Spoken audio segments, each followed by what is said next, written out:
my precious wandering souls, welcome back to Wright, Ace Attorney, Trials and Tribulations. So we're still in the investigation section. We are investigating the case of what happened to... Sorry, I'm a little scatterbrained today. What happened to Maggie?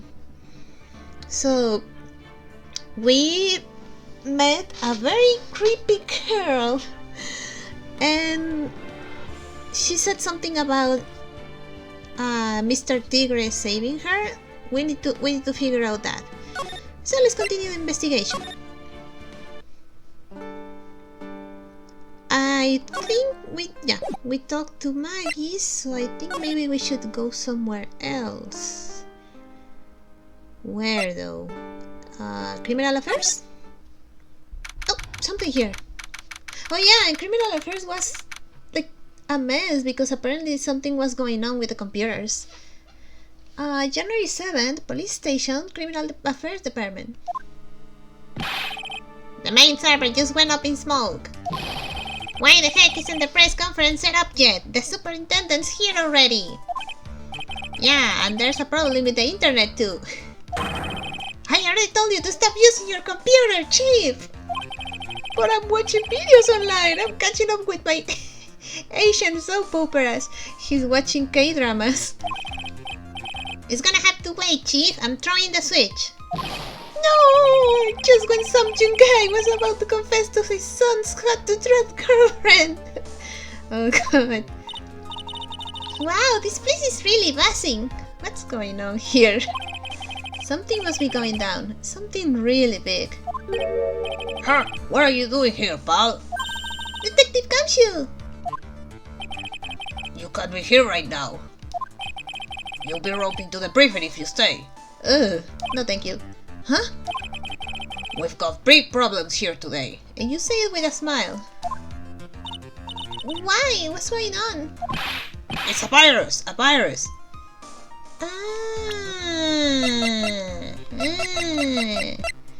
So, what is it? So this thing is a virus. A virus?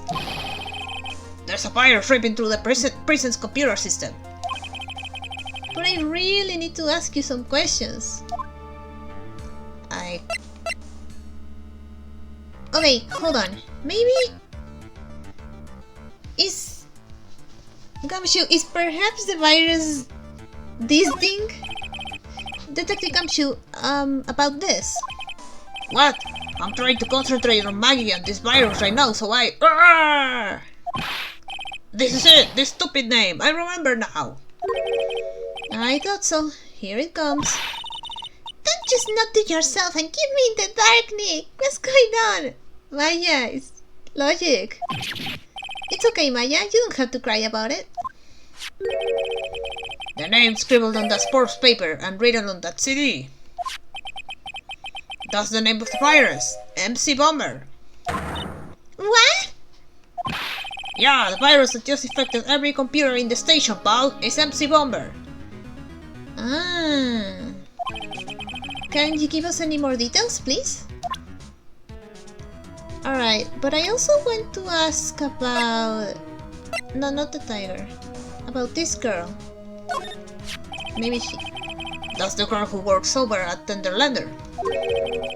You wanna stay away from her, okay? I mean it. She does look kind of unforgiving, doesn't she? That should be the least of your worries, pal. Huh? What's that supposed to mean? What could be worse? Info? Her name is Viola Cadaverini. She is the only granddaughter of Bruto Cadaverini. Bruto Cadaverini? Do you know who that is, Nick? Nick lives under a rock, so no, he doesn't. Never heard of him. Of course he doesn't. Bruto Cadaverini is the boss of the Cadaverini family. Aha! Mafia! The Cadaverinis? That's one scary sounding name. We can't touch them. They're way too powerful for the police. But you're thinking of taking them on, aren't you? No! I don't remember ever saying I was going to. I better get some more info out of Gumshoe about this family. I guess I unlocked something. Yep! The Cadaverinis. I'm not sure if I really want to get involved in this, but who are the Cadaverinis? Who are they? A scary bunch of people, that's who. You're a cop, and you're scared? What's that about? Trust me, it doesn't matter if you're a kid or a cop. These guys are scary. They got some serious clout in the criminal underworld. We can't touch them. They've got too much moolah. Moolah? As in... Phoenix? They pretty much control all of the cash on the city's black market. Aha! Mafia! The black market, huh? And that includes Tenderlander, I take it. Sure, no one stands up to Bruto Cadaverini, and I mean no one. Interesting. So, Viola's the granddaughter of some mafia boss then? Yeah, and everyone knows how much Bruto loves his little girl. She means everything to him. So, how did she end up at Tenderlander? I don't know, pal. But I heard she and the boss of Tenderlander are pretty tight. She did say that they were lovers. Tight? That's what I say in a file I read related to Maggie's case. Sounds like a pretty important clue. Give me that file, please. Computer virus says. So, what exactly is a computer virus, Detective Gumshoe? I don't know. What? Look, I just go with the flow, alright, pal? And here I thought detectives were supposed to be somewhat knowledgeable. They are! Just Gumshoe is the exception. What's with that face, pal? You think you know what a virus is? I know what a virus is. Well, Nick, do you? A computer virus? Sure. I mean, only in simple terms, of course. Really? Wow, you know everything, Professor Nick. Yeah, I'm gonna call you Dr. Wright from now on. Actually, that's kinda cool. Hey, that sounds pretty cool. Don't you agree, Dr. Wright? Why do I get the feeling they're making fun of me? They are. Okay, fine. I'm no expert, but I can at least explain the basics to the two of you. What's a virus? A virus is a program that gets inside a computer and causes damage. Damage? You mean it makes the machine go boom and explode? No, not exactly, but... No, the damage is, well, it's all internal. So the inside goes boom, right? Imagine all the case data you've got stored on your PCs here in the station. A virus could wipe out all that. That's the kind of damage I'm talking about. Wow, that's scary. Yeah, and what's even more scary is that viruses are infectious. Infectious? Most computers are connected together on a network, right? A virus can move from one machine to another over the network. So the virus just keeps spreading faster and faster. Huh, just like a real virus, huh? That's pretty much why they're called like that. But Nick, why would anyone want to make a program like that? Oh Maya, you sweet summer child.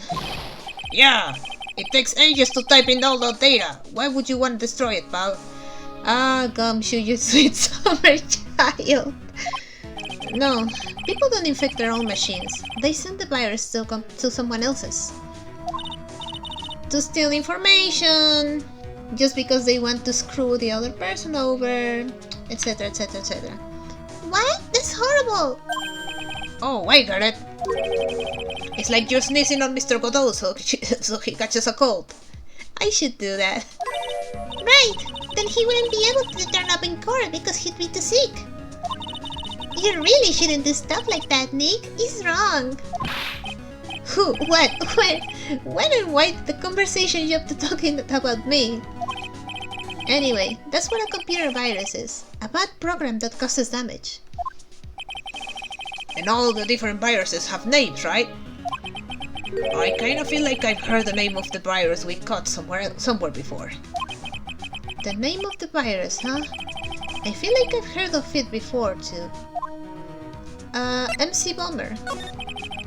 We already knew about the MC Bomber virus for a while back. A group of criminals issued a series of demands to the head honchos of law enforcement. They threatened to release the virus if the demands weren't met. Who are they? I don't know. Some hotshot from the criminal underworld will be my guess. And now the virus has been released, huh? I don't know why I just thought about like a Phantom Thieves calling card. Like, dear law enforcement, we are about to infect your computers. Sincerely, the Phantom Thieves. I know. I know, it's very stupid. Yeah, it's in every computer in every public office in the city. Ah. Everyone's going nuts. They're hopping around like they're dancing at a carnival. All this stuff with criminals and viruses, it almost feels like we're in a sci-fi movie. Apparently, the programmer who made the virus was a real genius or something. Huh. A genius, you say? The focus right now is on tracing the route of this virus on the black market. You mean someone put this virus up for sale? Yeah, and because this one's so powerful, they're estimating its price tag was in the millions of dollars, pal. In the millions? A virus can be worth that much? I mean, it's affecting law enforcement and other city organs in the city, like, so it's gonna be really valuable. Contains a computer virus program. Ah! I can't believe it! I almost forgot the most important thing. And that is? You know, the lunchbox. How? Oof. About that. How did everything go? You see, the lunchbox. You remember the weenies? Oh no.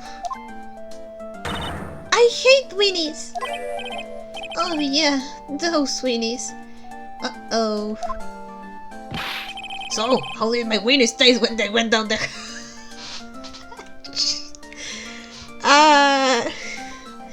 Curses me and my imagination. Huh? Well, it was delicious.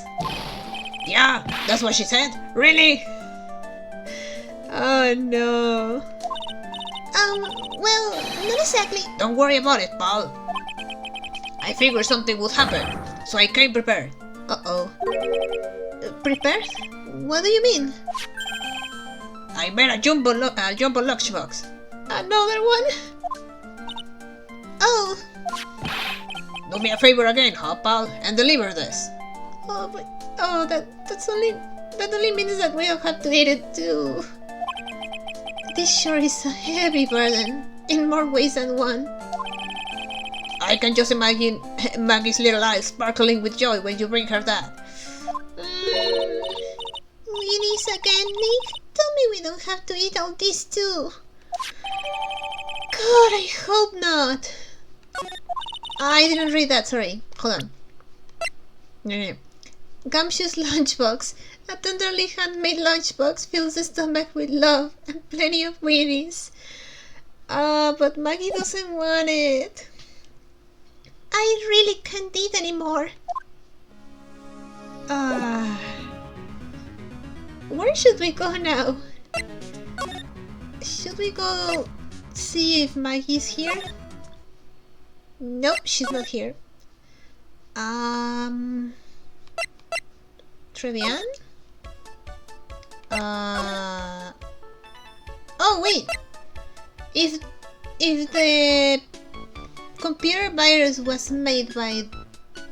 forgot his name already. That guy and this guy worked here. Maybe we can find something here. Oh wait! Didn't this lady have a few Psyche-locks? Though I'm not sure if I have enough stuff to break her locks. I'll try. Why not? Take that! How many? 3. I'll try. Glenn's troubles. Alright, Glenn Elk. I keep forgetting the victim's name. So, how about you tell me what kind of trouble Mr. Elk was in? I'm sorry, sir. We don't deal with troubleshooting here. Perhaps you'd like to speak to someone in customer service. What's she talking about? I guess I'd better just take a shot and see where it gets me. Miss Basil, let me ask you something. Did Mr. Elk's trouble have something to do with this?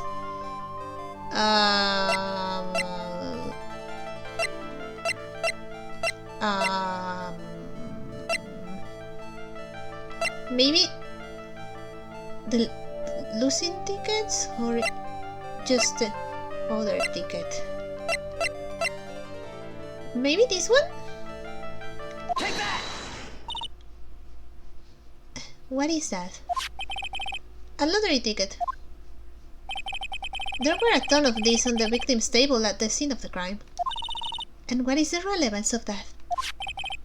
The victim, Mr. Glenn Elk, had a gambling habit, didn't he?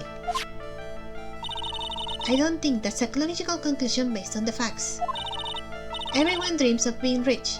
Even I listen to Millionaire Radio. She's right. That is a bit weak on its own. But Mr. Elk's gambling wasn't restricted to the lottery, was it? Oh! And now... the horse racing tickets, right? Take that! The lottery, horse racing... he bought a lot of tickets and lost a lot of times.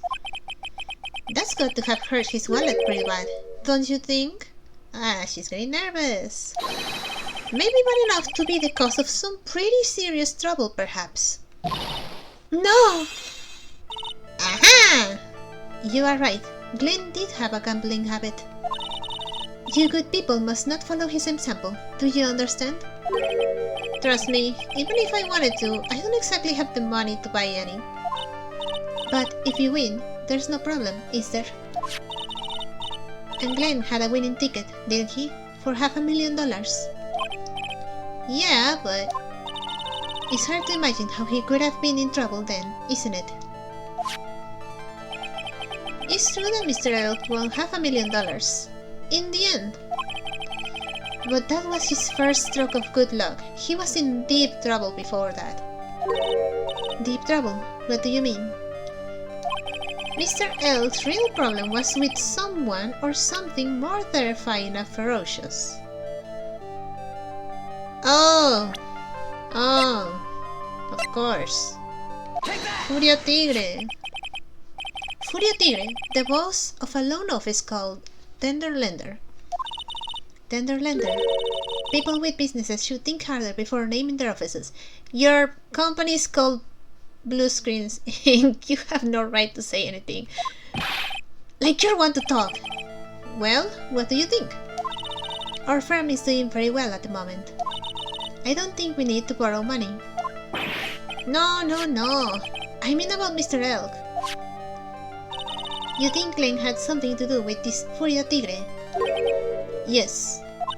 I'm sorry, I don't know of any connection between the two of them. Really? Because I've got proof that Mr. Elk and the tiger knew each other. This. Meet with the tiger! Aha! Furio Tigre, aka the Tiger, is the boss of a loan office called Tender Lender. This is who Mr. Elk met with me. I can't talk. This is who Mr. Elk met with on the day of his murder. And the only thing a loan shark would talk with him about would be his debt. No! It's true that Glenn had racked up quite a bit of debt from his gambling habit. About $100,000, I think. $100,000? Ouch! That is a lot of money. But I heard he won the lottery, so he should have been in the clear.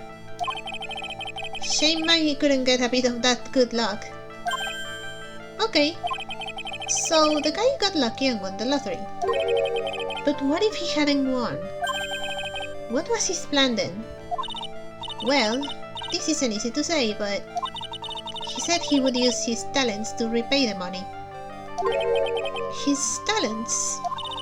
I suspect he was talking about programming. What computer program is worth $100,000?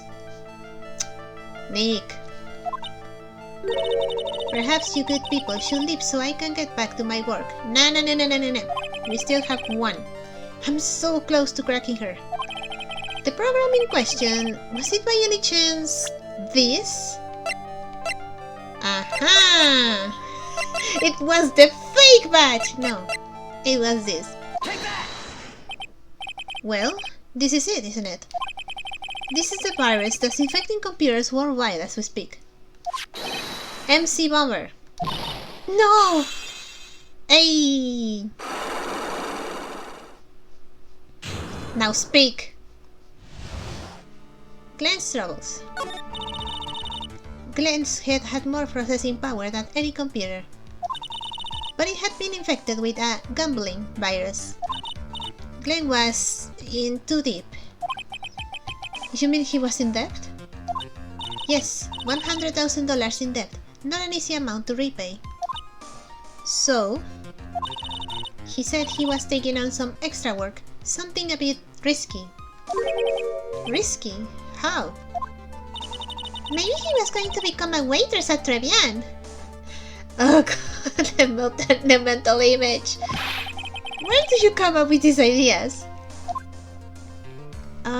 Risky extra work. So it's safe to say Mr. Elk was the creator of this virus, huh? DMC... Oh, sorry, I thought it was Phoenix. DMC Bomber virus, yes. It was a quirk of genius, in a bad sort of way, of course, but still genius. Something like that would probably fetch several $1 million on the black market. Inconceivable! Gumshoe was right for a change! Oh, that's so mean, Phoenix! This date, December 3rd, that is marked on his calendar. That was his deadline for repaying his debts. MC Bomber updated, okay. A computer virus made by Glenn Elk, potentially worth millions of dollars. Huh. I guess we won't be needing the horse racing tickets anymore.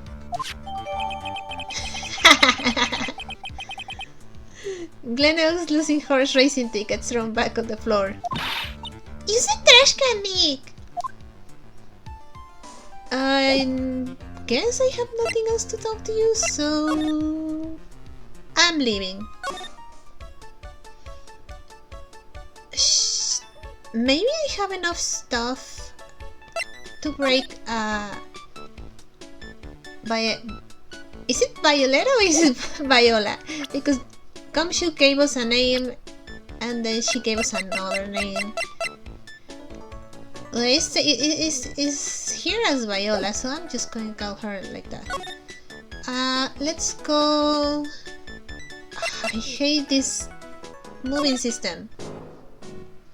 Hi, Mr. Kudo. Bye, Mr. Kudo. Okay. I'm not sure if I have enough evidence to break her locks. Should I try? Should I check? Nah, I'll try. Take that! Oh, okay. I need to get really close to the mic to voice hers. The head bandage. You said that bandage around your head was from an operation. You also said you suffered a fatal injury to the head, correct? Yes, the operation was very difficult, apparently. Now, by fatal injury, you mean you were hurt very badly somehow, right?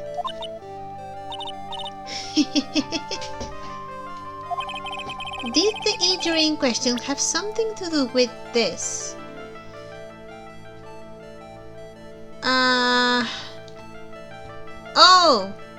Oh. What is it? I think I know what it is, but what is it?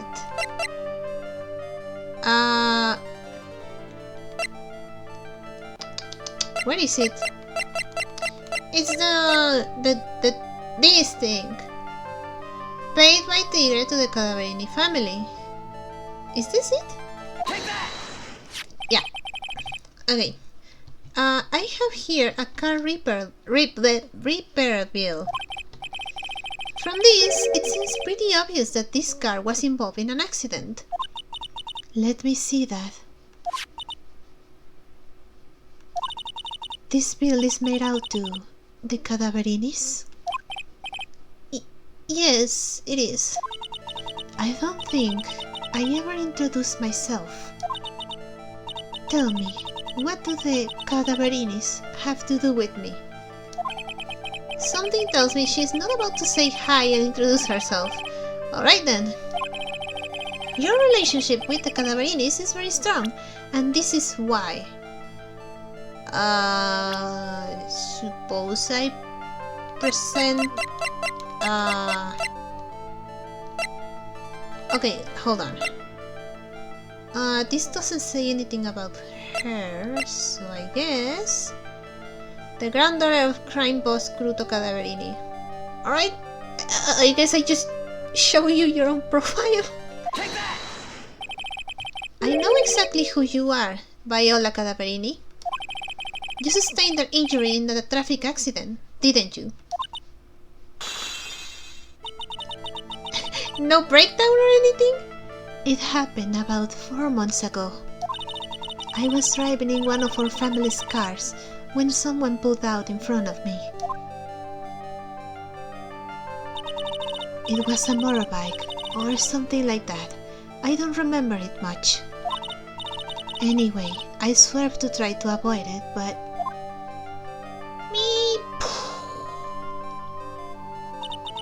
I took a blow to the head. A bad one. Yeah, I can imagine. So, what happened to the person on the bike?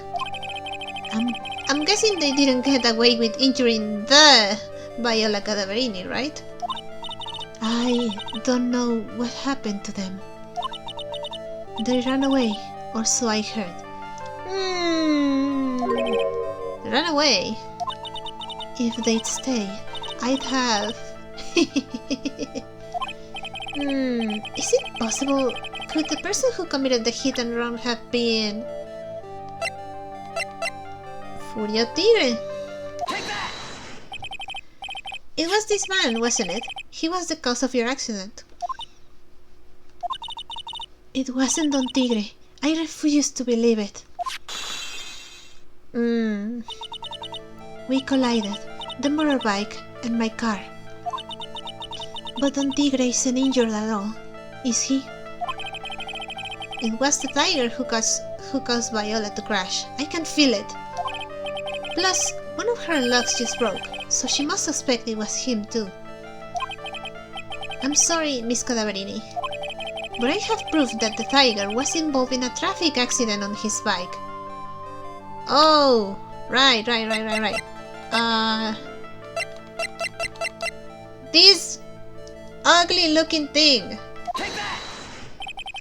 It's not exactly a motorbike, but Mr. Tigre rides around on a scooter, doesn't he? And you'll notice that the front wheel guard, holy crap, is badly damaged. Miss Cadaverini, you know the truth, don't you? She knows. She doesn't want to believe it, but she knows. This repair bill was paid by Furio Tigre. The Cadaverinis have known for ages who caused the accident, haven't they? It's possible, perhaps. Somewhere inside me, I know that might be true.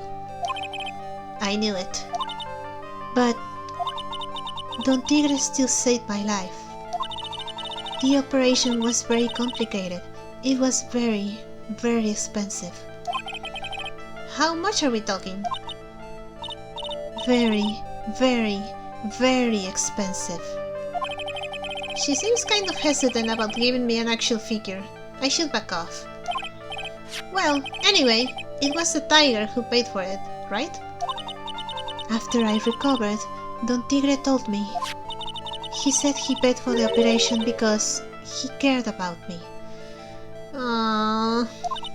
I believe him. Really? But do you honestly believe that to be true? Do you want to know what I think? I think the reason he paid for the operation wasn't because of you, but someone else. He is absolutely terrified of your grandfather. Take that! Yeah.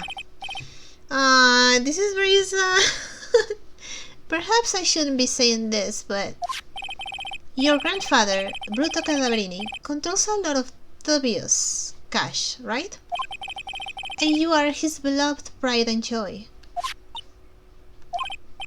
Sure, I don't know exactly how much the operation cost, but if you weren't the granddaughter of Mr. Cadaverini, do you think Mr. Tigre would have paid the money? $1 million. Holy crap! That is a lot of money. Okay, the head bandage. 4 months ago, I was in a traffic accident. That's why I needed the operation. When I woke up, they told me it was nothing serious, a simple procedure. Oh, really? Well, I guess if she recovered in 4 months, it couldn't have been too big. They said the operation cost $1 million. $1 million bucks? My grandfather ordered Don Tigre to pay $1 million in compensation. Compensation, huh? It's underworld lingo for paying money to settle a score. Basically, pay or get into some serious trouble. But $1 million bucks? This has to be related to our poisoning case somehow. Ah, compensation. I wanted to believe him. I wanted to trust what Don Tigre said. This is making me so sad. He said it had nothing to do with my grandfather being Bruto Cadaverini. I wanted to believe he helped me because he cared about me, not about my grandfather. But I knew that wasn't really true. Wow, I'm so sorry. What he did to get the money was evil. When the mafia boss granddaughter cares more about humanity than normal people. He said it was all for me, so I helped him. Oh. You helped him? In what way? Here, take this. What are these? Medical papers? Oh. I'm Bruto Cadaverini's granddaughter. He had to pay compensation. He was made an offer he simply couldn't refuse.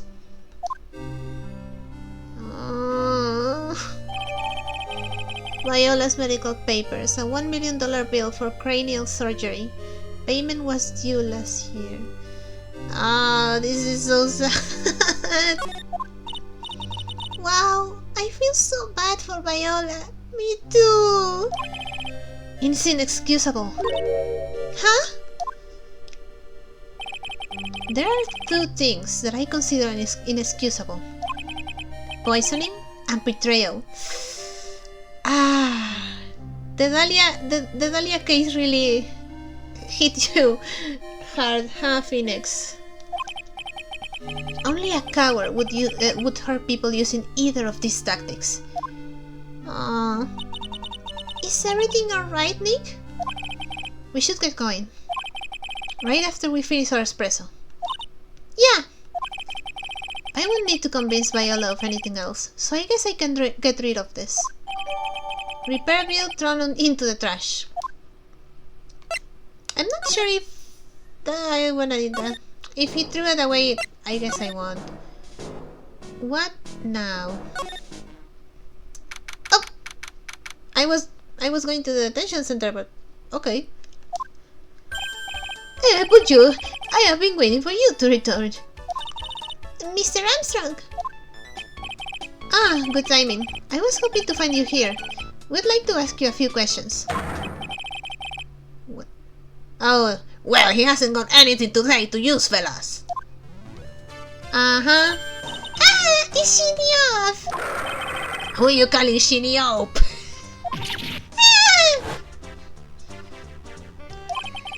Come back from under the table already, Maya.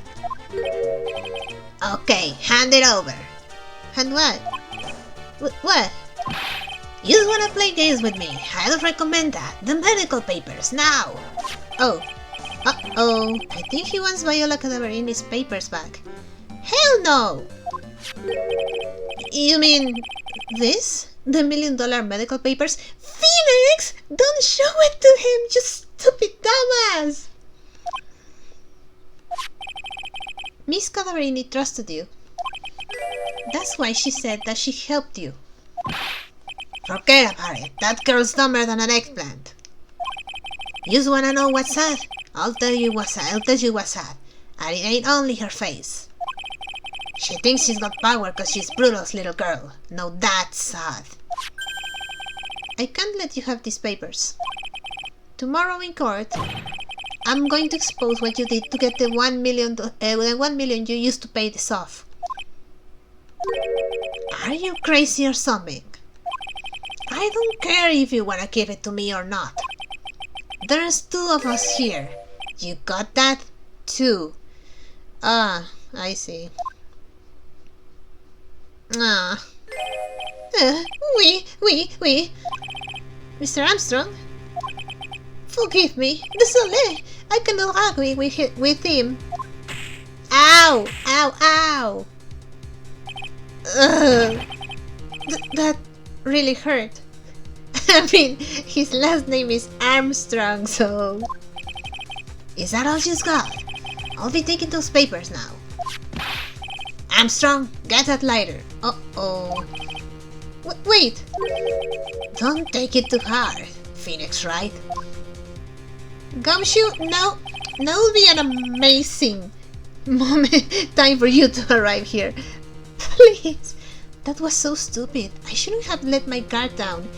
Bitch, you shouldn't have showed him the papers. Are you stupid or what? I mean, what kind of question was that? He is stupid. Those medical papers were vital evidence. Hey! Hold it, ball! Detective Gumshoe! Detective? You think you're gonna stop me, Copper? Beat it! Rawr. Whoa! Come on, Gumshoe! Keep it together! You guys, get out of here! Leave this guy to me! But... Go, pal, and take this! Thank you, Gumshoe! If you get hurt, who's gonna look after Maggie, huh? Alright! Thanks, Gumshoe!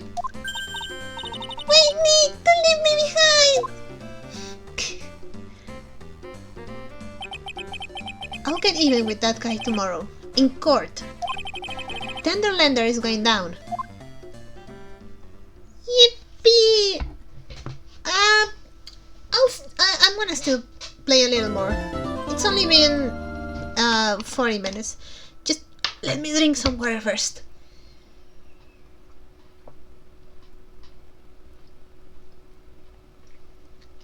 Okay, I'm ready. So yeah, I'm gonna continue. I don't know if I'll do the entire trial, but I'm going to continue a little more. Yeah, I wanna save.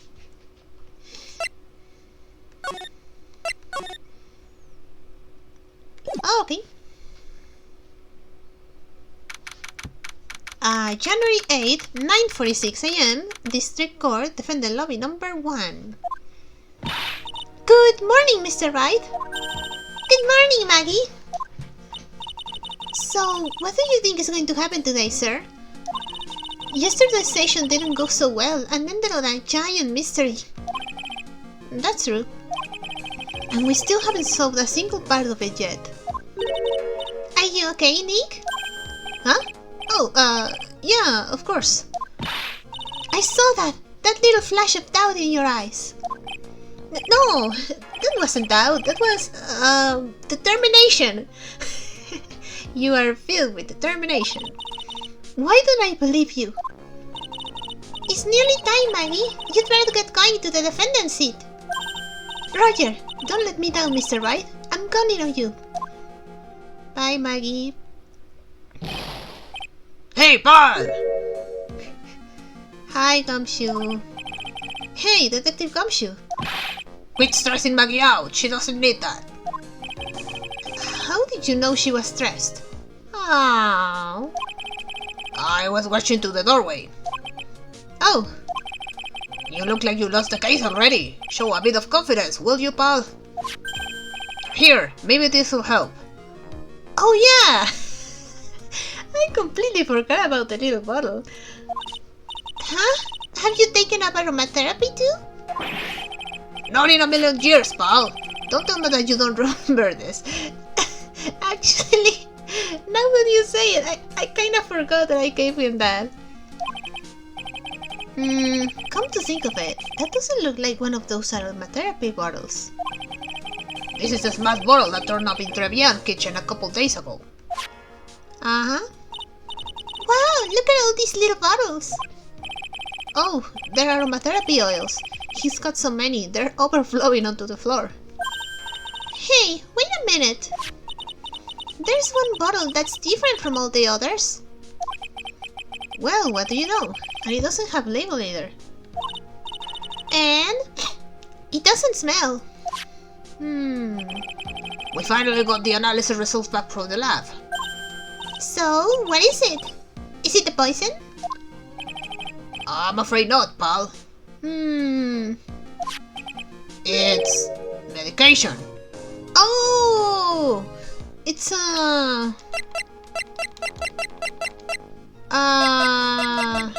this is a medication because last trial we found out that they only found the bag, not the medication. Ah, medication? Yeah, for ears. Topical use only, apparently. Aha! For ears? You mean... Yeah, it's the medication Glenn Elk was using for his ruptured eardrum. What was Glenn Elk's ear medicine doing in the kitchen? Probably... Armstrong probably took it. Because we know he likes to steal stuff. Small bottle! Yay! The victim's ear medicine. Found covered in unidentified fingerprints in the kitchen. Wait, you didn't check for fingerprints? Oh. What about the unidentified fingerprints? Anything on that? Someone screwed up, so they only had time to analyze the contents of the bottle. Another hour and they might have gotten something on the prints, but... That's going to weaken its impact as a piece of evidence. Okay, pal, this is it. Make sure your defense is impregnable today, got it? Today's trial. I'm gonna expose that guy for what he's done. Or my name isn't Phoenix, right? Let's go! January 8th, 10 a.m. District Court, courtroom number 4.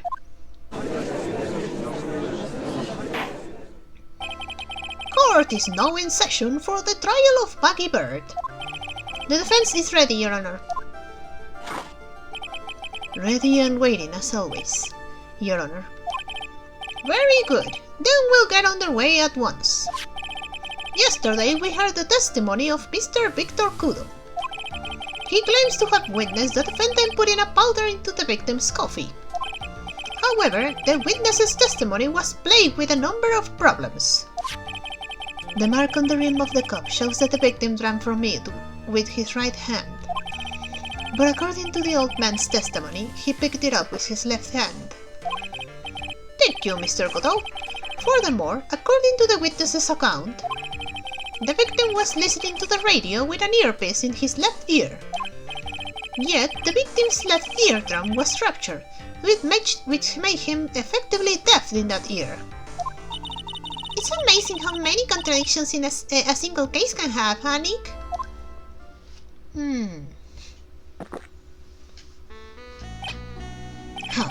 Allow me to enlighten you, Your Honor.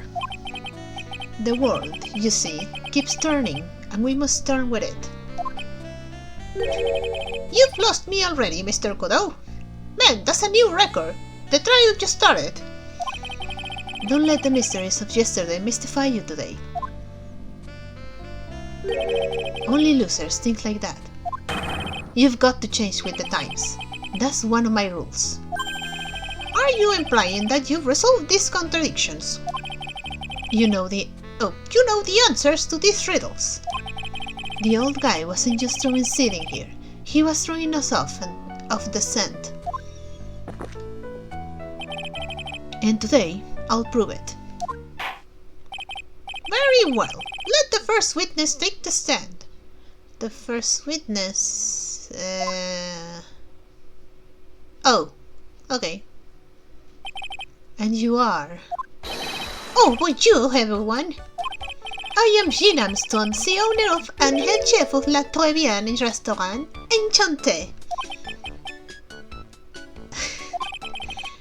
Forgive me for asking, witness, but are you a woman? Mr. Your Honor, how are you? Oh la la, monsieur. As you can see, I am la père de la cliente Manon. On the day of the incident, you were in Trevian's kitchen. Isn't that right? With you, monsieur. Everything feels right.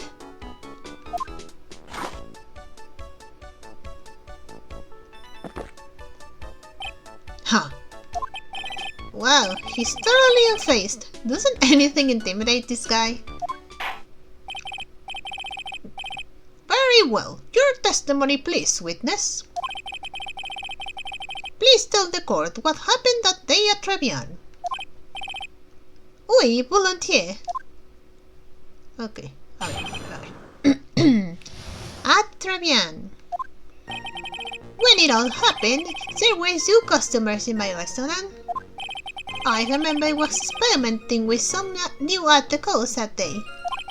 Like having a large mirror between the tables, for example. Wait a minute. Okay.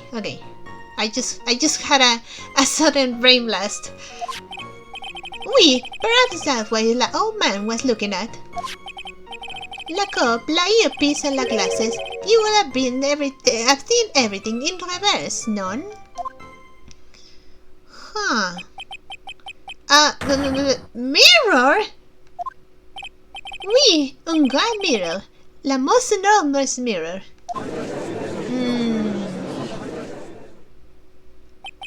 And suddenly, the mystery disappears. Ah, I get it. Like I said, the world keeps turning, so roll with it. That would explain the coffee cup and the ear-pierce conundrum. The mirror would have made everything appear back to front. What the heck? It's way too early in the morning for this to be happening to me. Now then, Mr. Wright, you may begin your cross-examination. Maybe I should press everything, just in case. When it all happens, yeah, there were just 2 customers in the restaurant. Hold it? I don't know. And who were the 2 customers exactly?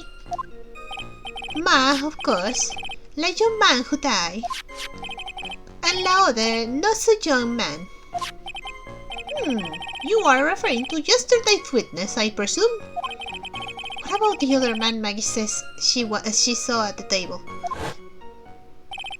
Something tells me Mr. Armstrong isn't planning to disclose his existence.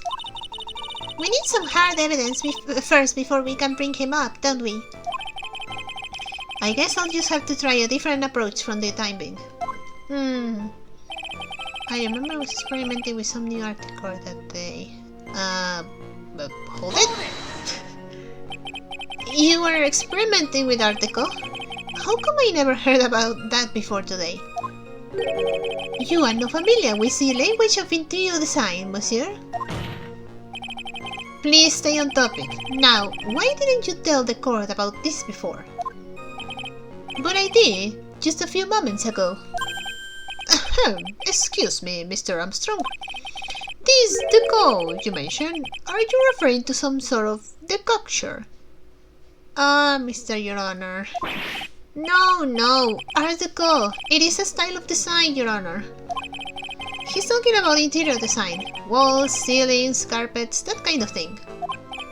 Oh yes, of course. That deco. I was trying to achieve a more effeminate look for my restaurant. I was planning the most bold remodeling of La Decor. Like having a large mirror between I think this is very, very, very important. How big of a mirror are we talking about here? Oh, something about 4 meters wide and about 2 meters high. That's a very big mirror.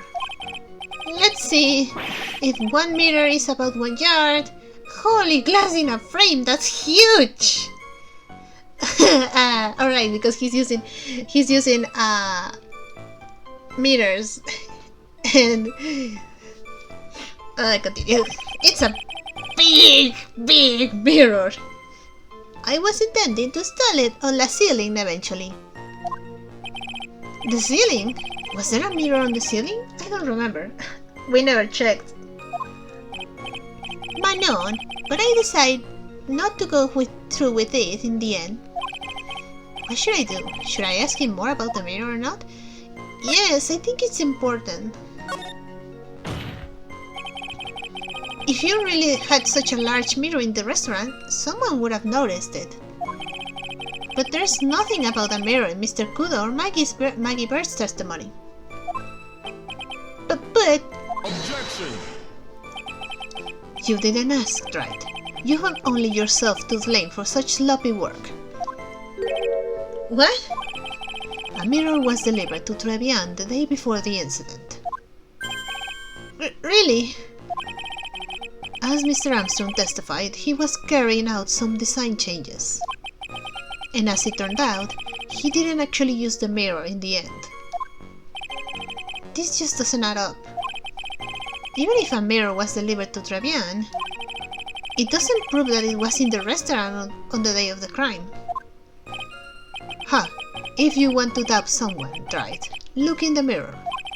I'm sure the person looking back at you will be dubious enough. So the witness yesterday had seen the victim reflected in a mirror. Wait, perhaps I will amount man when looking at... I don't know. Normally, I'd expect people to know the difference between a reflection and a real object. Objection! Normally? How does normality come into this? I mean... that's lame, right? Even for you. Huh?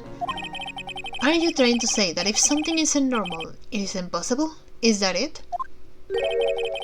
Where does that leave the pork-headed lawyer and the top-notch chick over there? And the ungodly cool guy with the mask over here? Well, Wright. Ah! Not the hair! I do not have a top knot!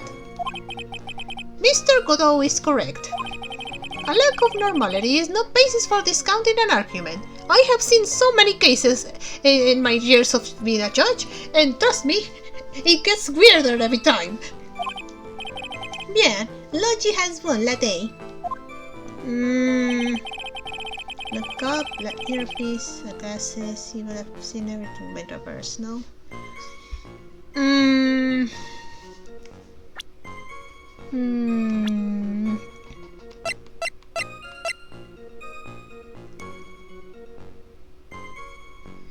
Maybe if I present him?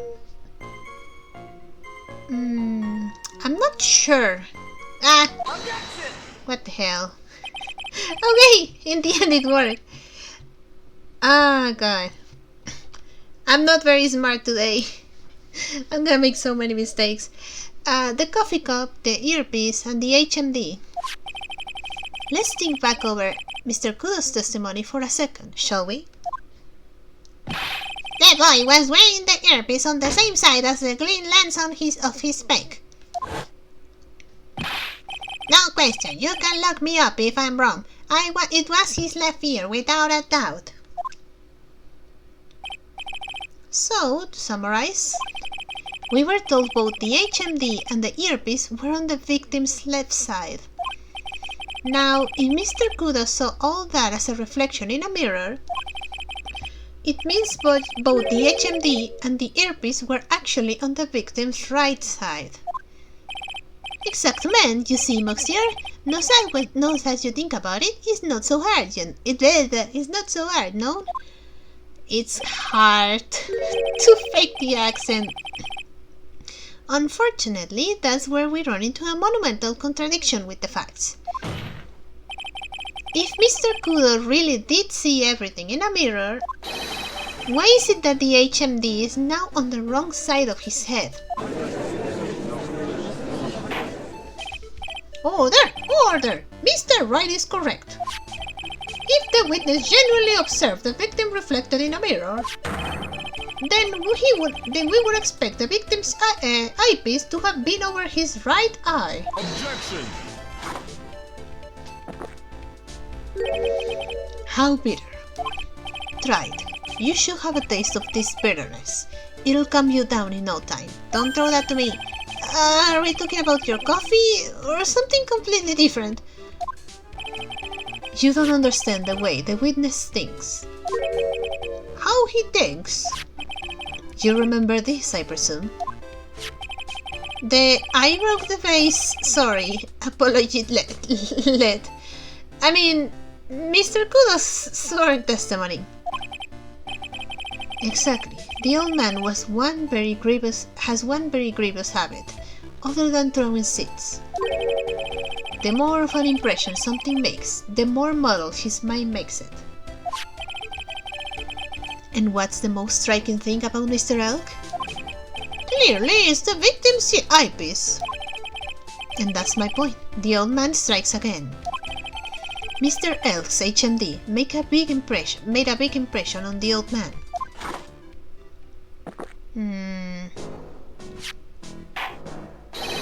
I saw the earpiece and those newfangled spectacles he was wearing. Oh yes, they were both of his left ear, do you hear? His left ear. Well tried. That's the worst but best impression of Kudo ever. I tried to make him sound old, but I couldn't. Wow, I really thought he was old silly for a minute there. Kudo's good. He should be a voice actor. Enough!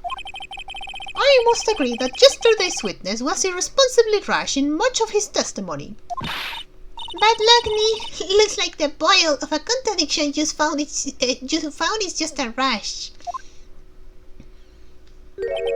A mirror can be beaten by a handful of seeds, nor can it lie. So, what exactly was the old man looking at?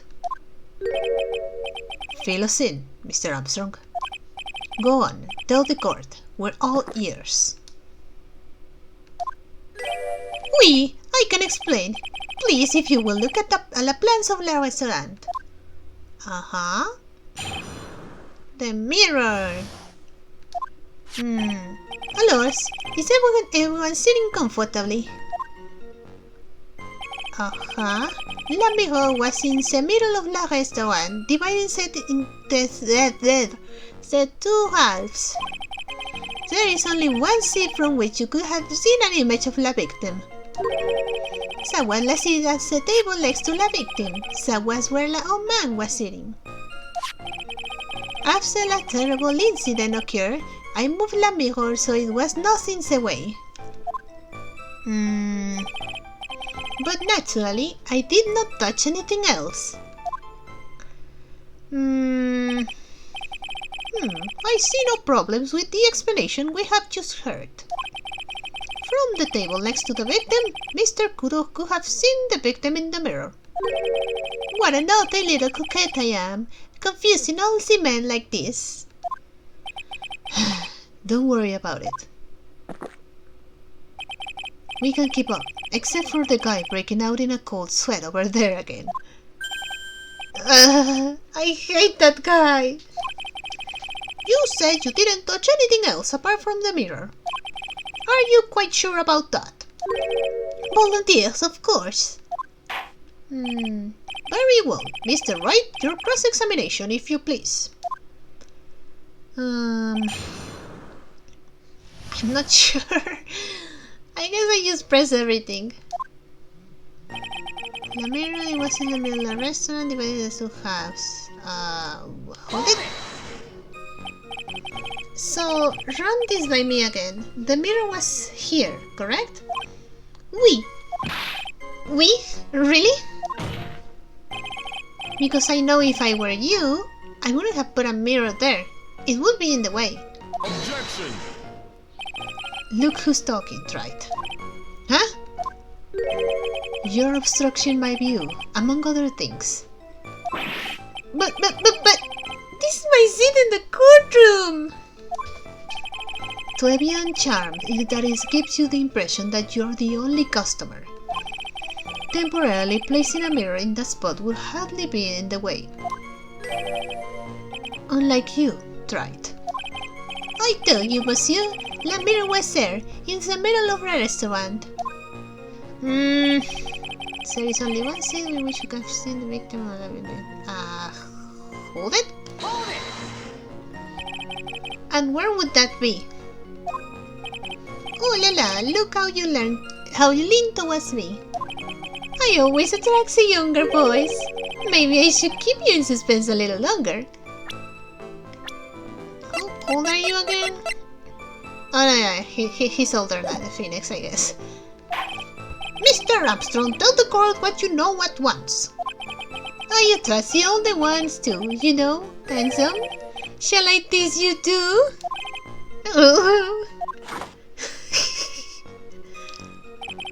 I'm already seeing a very hot someone, so I'm afraid you'll be waiting for a long time. Don't tell me. The hot one is you. I bet he has mocha cream skin and cappuccino perfume. Bien, I will tell you. There was only one seat from which you could have seen. There was the seat on the table next to the victim. That was where the old man was sitting. Should I... I'm gonna press it. Just in case.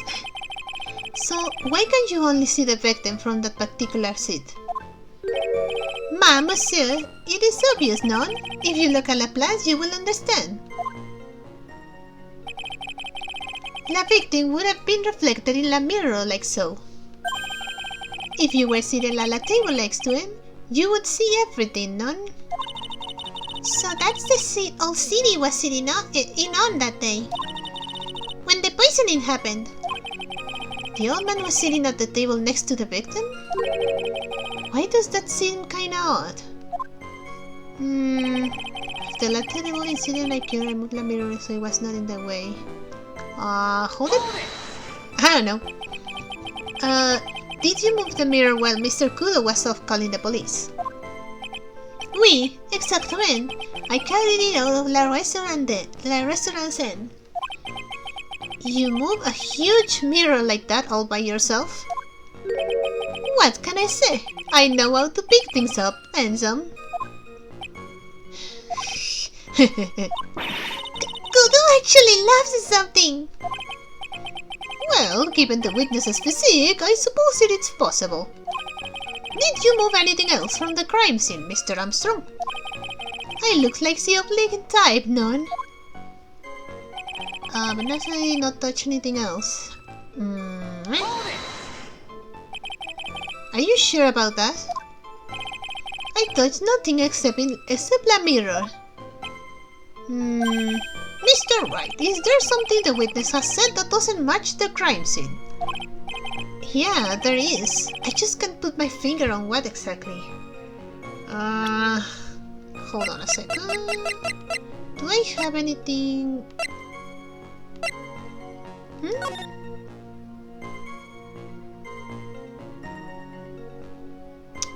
Oh, okay.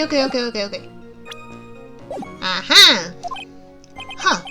Suffering from a case of heartburn, right? Oh, I have used the thing for that. I know with golden mirror and Frankenstein's. Oh my god. Add a few drops to your coffee and voila, enjoy. Focus, Phoenix, breathe. I need to ignore those two and just find some evidence. I think I know. It is pretty strange though, isn't it?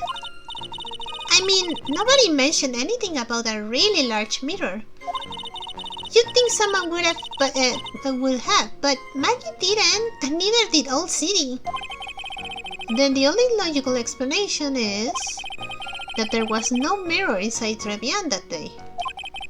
Now I've just got to prove it, somehow. The mirror, it was in the middle of the restaurant, divided into two halves. Maybe? There's only one seat. It is next to the victim, was where the old man was sitting. Maybe here.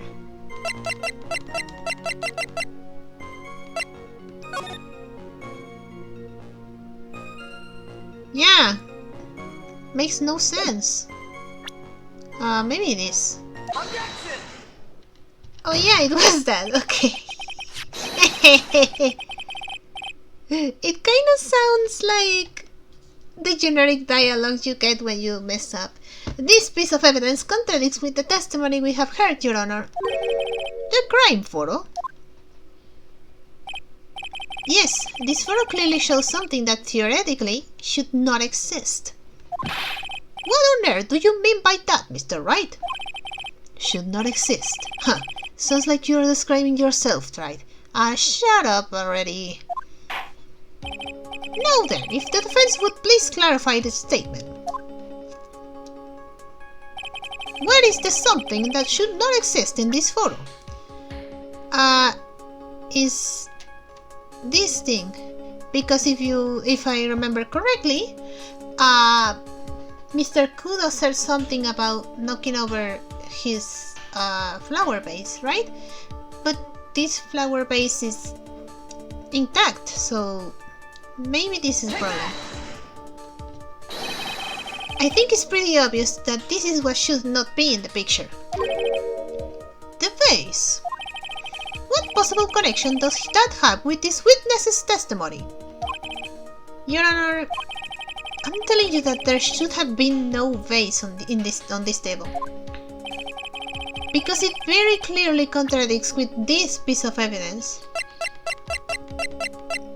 Hey, in the end, we needed this thing. Okay, there is one thing that was clearly demonstrated by yesterday's testimony. Mr. Kudo broke the vase that was on the table where he was sitting. And yet, as the court can see, there is an unbroken vase on the table next to the victim. Why? Because Mr. Kudo was not, in fact, sitting at the table next to the victim at all. Objection! Don't be an idiot, right? That's impossible. That is the only one Kudo could have seen the victim's reflection from. Exactly. There is only one conclusion we can draw from this contradiction. There was no mirror in Trevi on that day. Your testimony, Mr. Armstrong, is an elaborate lie. Oh dear! Objection! Don't try to confuse the court, Wright. Obviously, the witness cleaned up the base, while the police were taking their time getting to the crime scene. Unfortunately, Mr. Godot, that doesn't quite work for me. Mr. Armstrong already testified to the contrary. In his own words, I did not touch anything else except the mirror. Oh, sorry, I was making Kudo's voice instead of...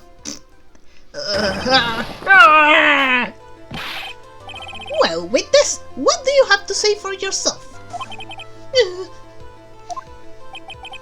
I was right. There was no mirror in the restaurant that day. In light of this revelation, we return back to the original problem. Why did the victim have an earpiece in an ear in which he couldn't hear?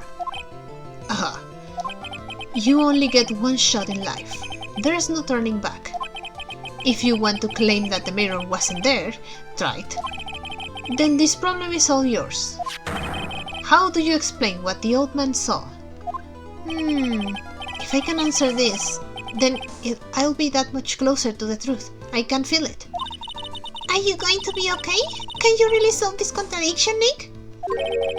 There's more than just this one contradiction, Maya. What do you mean? Remember what Maggie told us?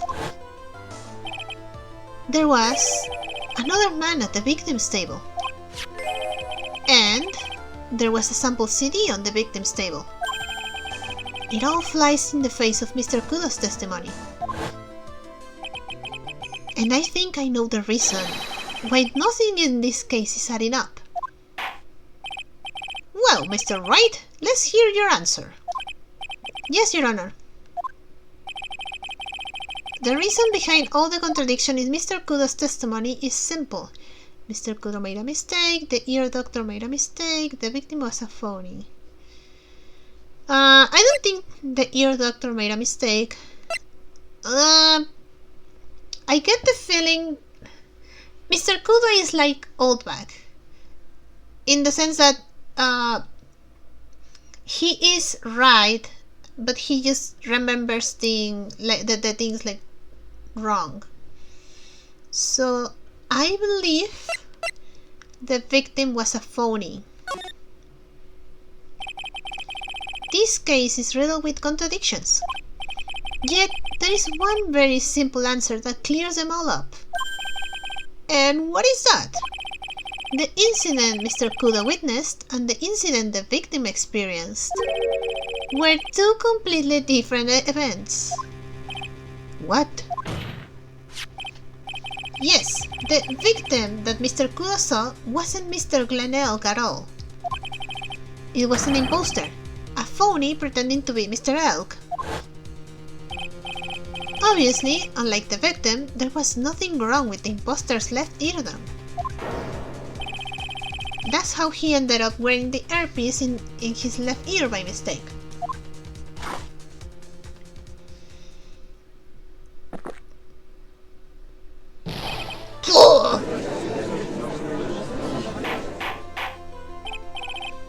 Order! Order in the court! Settle down or I'll clear out the courtroom! Quiet, Gramps. Why don't you clear out of here, huh? What did you say? Right. Are you saying that what Mr. Kudo saw was a setup? Yes. Someone pretended to be Glenn Elk and acted out the cold coffee poisoning. All for the express purpose of creating a witness out of one Mr. Victor Kudo. Objection! Get real, Wright. Why would anyone want to do that? Isn't it obvious? The thing Mr. Kudo was most insistent about in his testimony was... The serving girl brought him a Giovacchino, but she put something in it. That's the serving girl, right there in the defendant's chair. I remember her well. It's so hard to believe, but... There was one and only one reason to show Mr. Kudo this fake poisoning. To show Maggie Bird in the act of poisoning the coffee. Objection! Are you insinuating that the waitress in the old man's story was a fake as well? Yep. It's true that there were no other customers in the restaurant at the time, but it's also true that the chef was there. He would have noticed what was happening, because he was working with them. That's right! Well, witness! If your restaurant really was the scene of such theatrics, you would have known about it, correct? Oh la la, this is most difficult for me. Objection! No, it's quite simple. All you have to do is testify. You are on the road after all.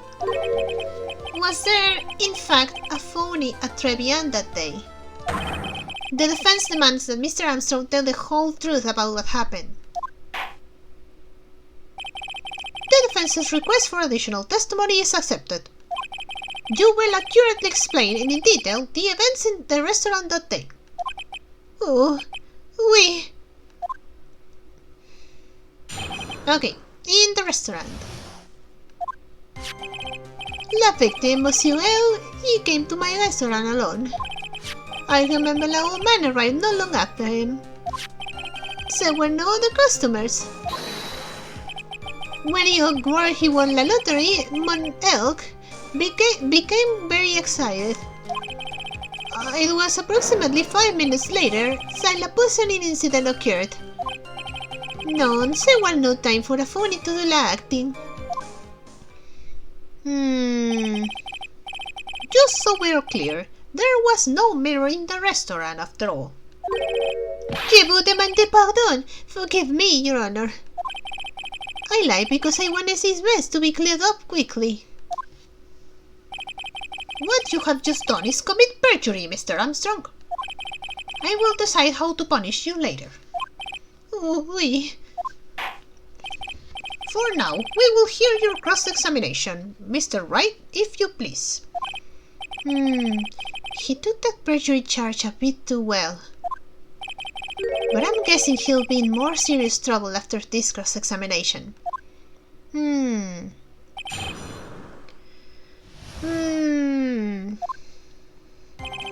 La victime, Monsieur Elk. I was gonna start reading again. Was he alone at his table as well? Oui, I saw him from the kitchen. Yet the defendant, Miss Bird, remembers it differently. She swears there was another man at the victim's table. Objection! Unfortunately for you, Wright.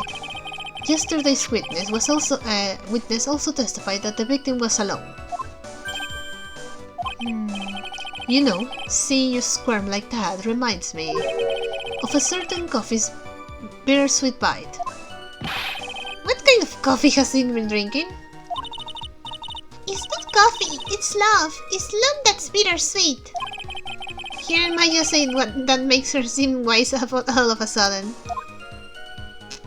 No, don't grow up. Alam mo na old man right no longer running. By old man, you mean Mr. Bitokudo, right? I mean, correct? Oui, he come often for my special coffee. I drank your coffee once, Mr. Armstrong.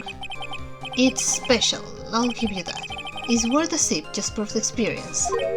Oh, you made me so happy, monsieur. You are most welcome at any time.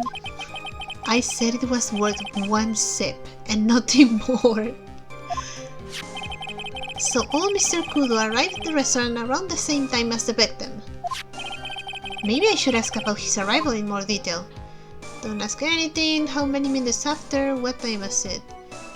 How many minutes after? Yeah.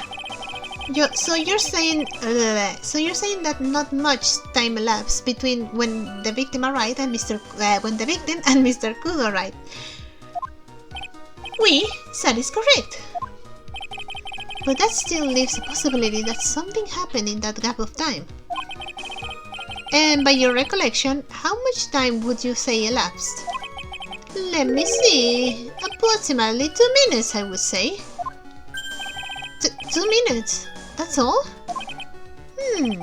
It seems unlikely that anything untoward could have happened in such a short time. Rats! I knew I shouldn't have pursued this line of questioning. Did I do wrong? There were no other customers.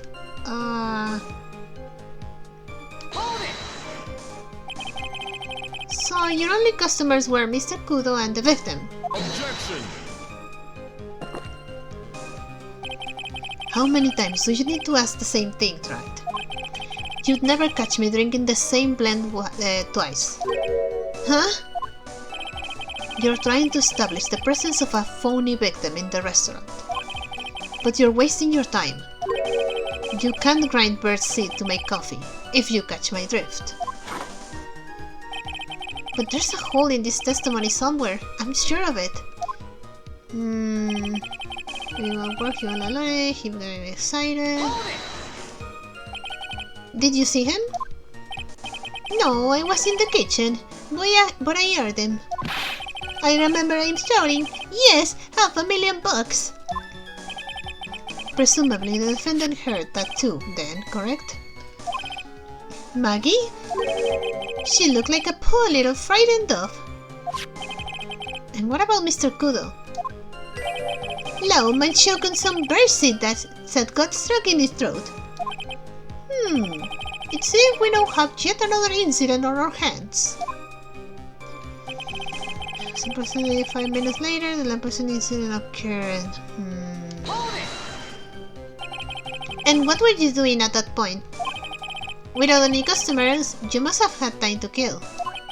I am a multi-talented woman, monsieur. Sorry, what do you mean? Soy la renowned chef, Jean Armstrong, and la tragic poet, Clarice Armstrong. Oh, you were writing poetry, I see. Clarice? Oui, I was writing a poem, an angry tale of a chef in $500,000 of debt. Didn't we see that when we checked the kitchen? Cooking for a man who won $500,000 on la lottery. It is called pourquoi. It means why. Perhaps I could recite it for la court. Please don't. Goofy moment over. No time for funny to really acting. I don't know. You mean you contacted the police as soon as the incident occurred? I asked la woman to call for la payphone. By your own argument, Wright. The purpose of this phony victim's performance was so the old man would see it. In other words, once the incident occurred, this opportunity will completely disappear. Indeed.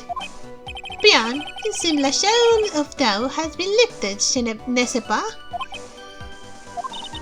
I guess Mr. Armstrong is connected to this case, huh? Absolutely.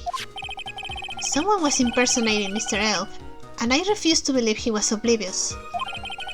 He was there the whole time after all. But if you're right, wouldn't I have noticed too? She fell unconscious when the incident occurred, remember? Ah!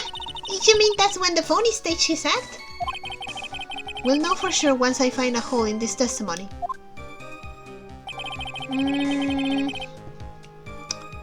Maybe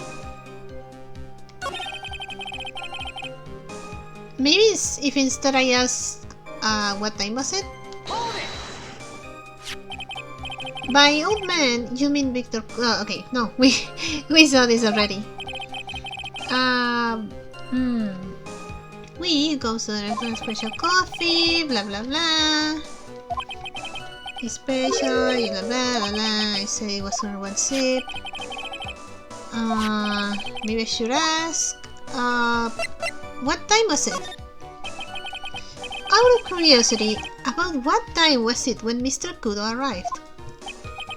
Oh no, I cannot remember, monsieur. I believe we were told by a witness yesterday.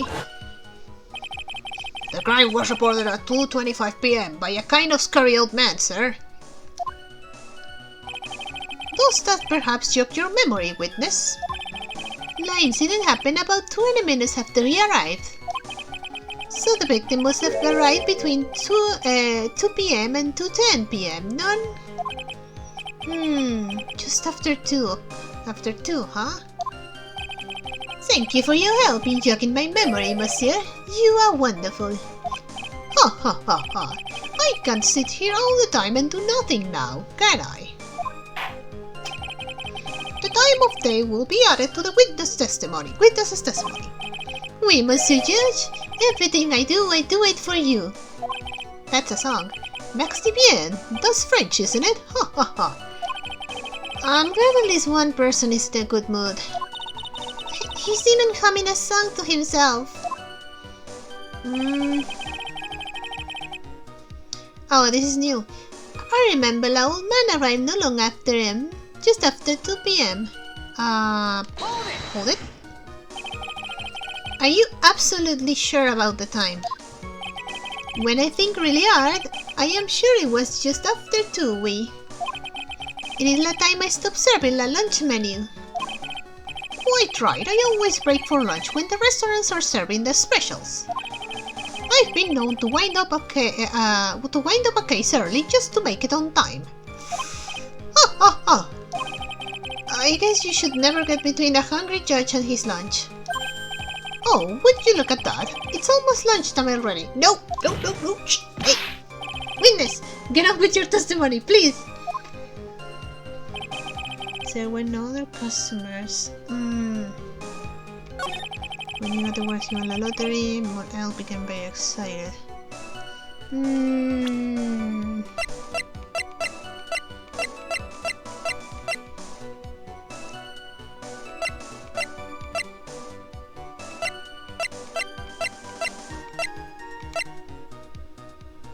Wait!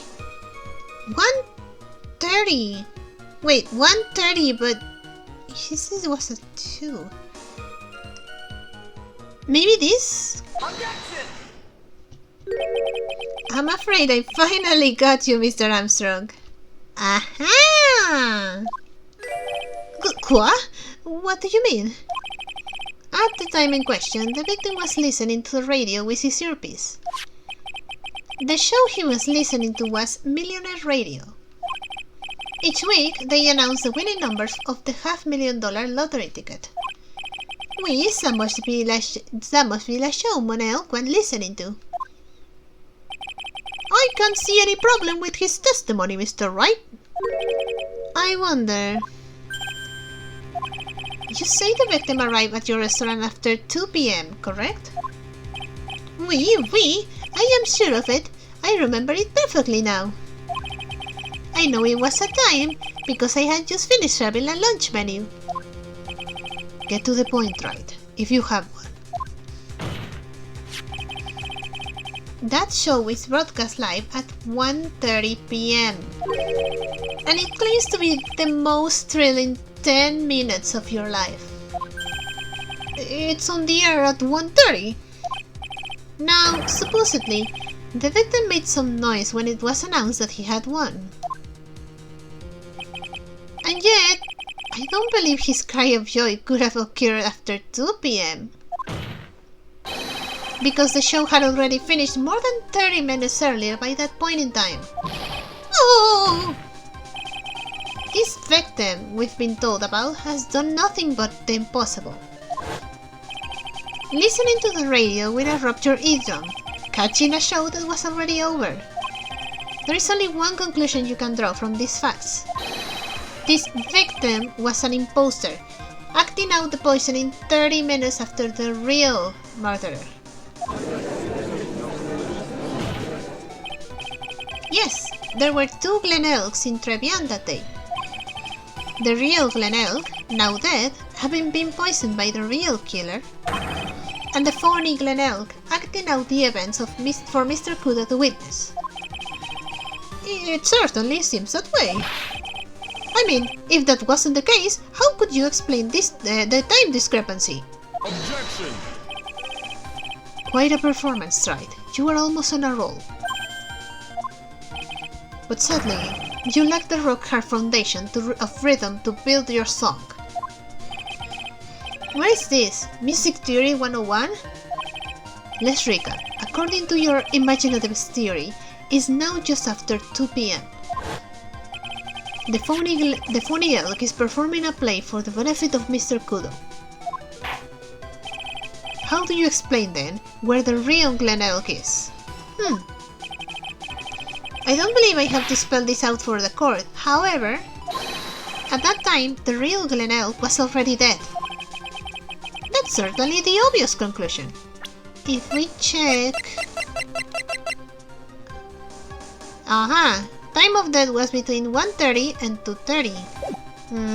Objection! Thank you, Wright. That's exactly what I was hoping you would say. What? Now, I presume you can prove this theory of yours. Can you explain where the missing corpse went to? The missing corpse? According to the old man's testimony, there was only one other customer there. If that customer was the phony Glen Elk, then where did the killer hide the body of the real victim? Ah! Phoenix! The prosecution has a valid point, Mr. Wright. If your theory is to stand up to examination by the court, you must provide us with proof by answering the prosecution questions. Where did the killer hide the body? I think I actually have an idea. Yes, Your Honor. No conjecture, Wright. Let's hear some facts for once. Show the court a piece of evidence that proves where the body was hidden. Evidence? I think I know. What was with the intense pressure in here all of a sudden? I thought I had him with that contradiction. But he's turned it all around and backed me into a corner instead. But turning things around is my thing! Well, Mr. Wright, the court will now hear the defense's theory and evidence. First, where was the body of the real Mr. Elk concealed? Inside Trevian. It would have been too dangerous to take the body outside. Obviously, the body must have been hidden somewhere inside Trevian. Interesting. But where could a body have been hidden inside a restaurant? Perhaps you would care to show the court on these plans, Mr. Wright? Yes, Your Honor. The exact location where the body was concealed inside Trevian is... the only logical solution, the only logical place is here, the kitchen. Take that! The body was hidden here. I see. Nice supposition. But the real question is, can you back it up? Actually, I can. I have an idea and I think I can. Where's the evidence that proves the body was hidden in that location? Thank you, Gumshoe, for returning this to me. Take that!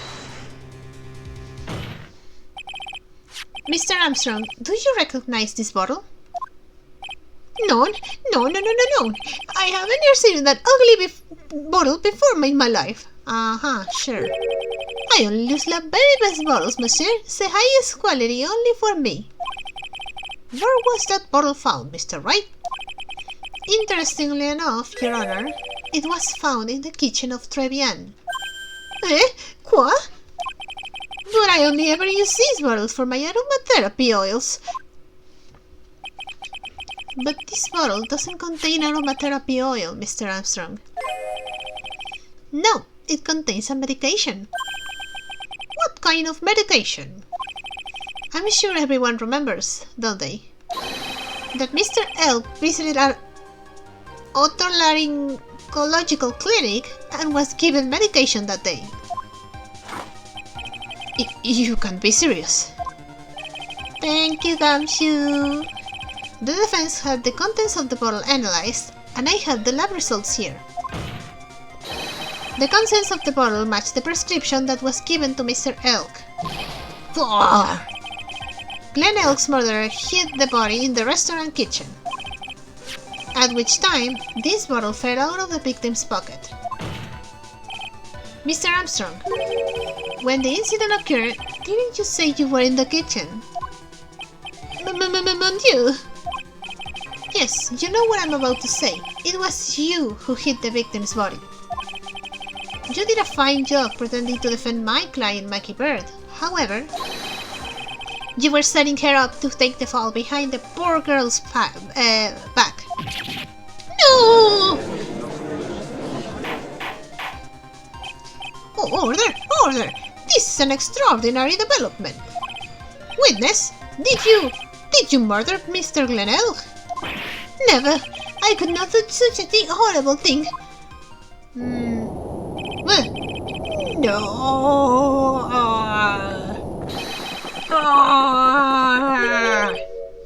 Mr. Godot? The bitterness. Every time I get lied to, I always down a mug of coffee. That can be good for you. That's one of my rules. Do you have the slightest idea how many cups you've had by now? Then I like to do the same to the person who lied to me. I like to take them down with my empty cup. Listen up, chef. How about a brand new flavor in your ear, my H-deficient friend? Je vous demande pardon. Please, you must hear me out. It's a trap. Listen to me. Por favor. That's not very French from you. Yo hablo español, Mr. Armstrong, and por favor is Spanish. He's changing languages. I'm only going to ask you once. Did you do it?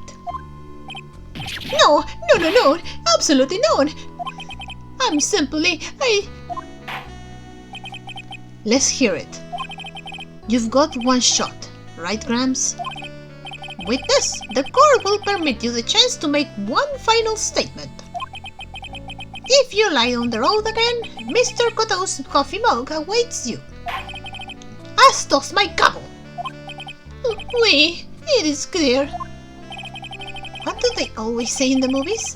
I've got a bad feeling about this. Uh-ohs. Very well. Begin your final testimony, Mr. Armstrong. The confession. It is true. I hid the body in the kitchen. A man forced me to do it. I had no choice. I had to go along with him because there was a reason why I could not refuse. But I did not kill him. I swear it. You must believe me. I think I know. You were forced? By who? I cannot say. I will be erased. Let's try a different question then. When Mr. Elk died, was he really the only person at his table? There was... Aha! There was another man. I knew it. Maggie was telling the truth. You may cross-examine the witness now, Mr. Wright. I think I know exactly what to do. There's just one more thing I need to do. I gotta break this guy and get him to tell us the name of the real killer.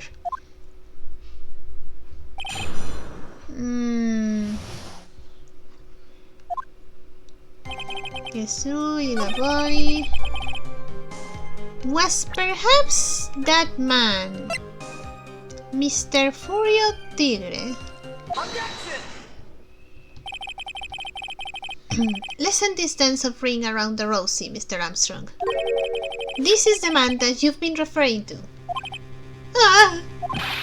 Who is that? I feel like I've seen him somewhere before. Oh, I don't know. Maybe a month ago in this very courtroom? This man is Furio Tigre. He is the manager of a loan office called Tender Lender. There's no point trying to hide the truth anymore, Mr. Armstrong. I know you couldn't go against Mr. Tigre. At least, not while he had this on you.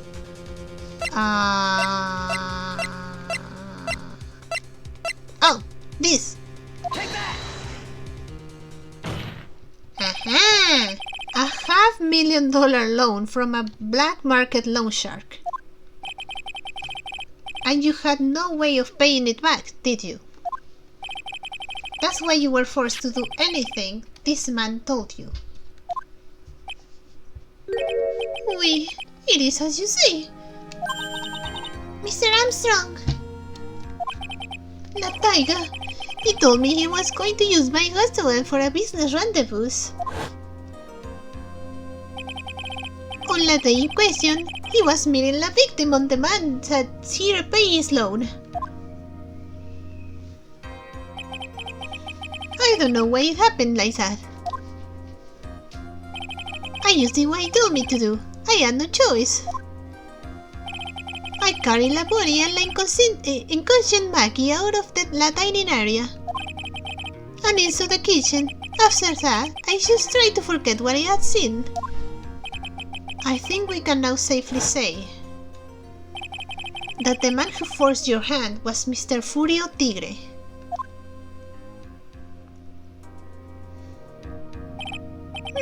I do have one further question for you, Mr. Armstrong. The poison and the lottery ticket that were found in the defendant's apron pocket. Was that your doing as well? No, I knew nothing about that.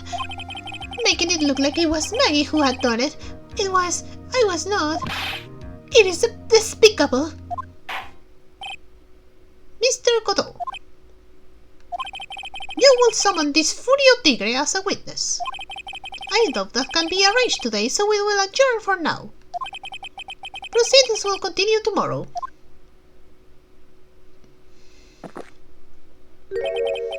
"30 minutes. Well, what?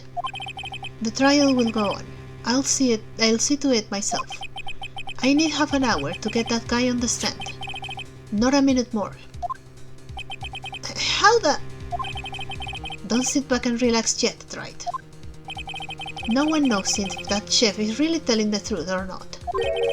This trial could still go either way. Very well. Your request is granted, Mr. Godot. We will resume once Mr. Tigre is ready to take the stand. Until then, court is adjourned for a 30-minute recess. Oh God. Oh God. I need a break. Yippee! Alright, I'm gonna stop recording right now. So, I hope you liked it. If you did, maybe consider liking and subscribing. And I see you on the next episode. Probably the last in this case. Hopefully the last in this case. Bye bye!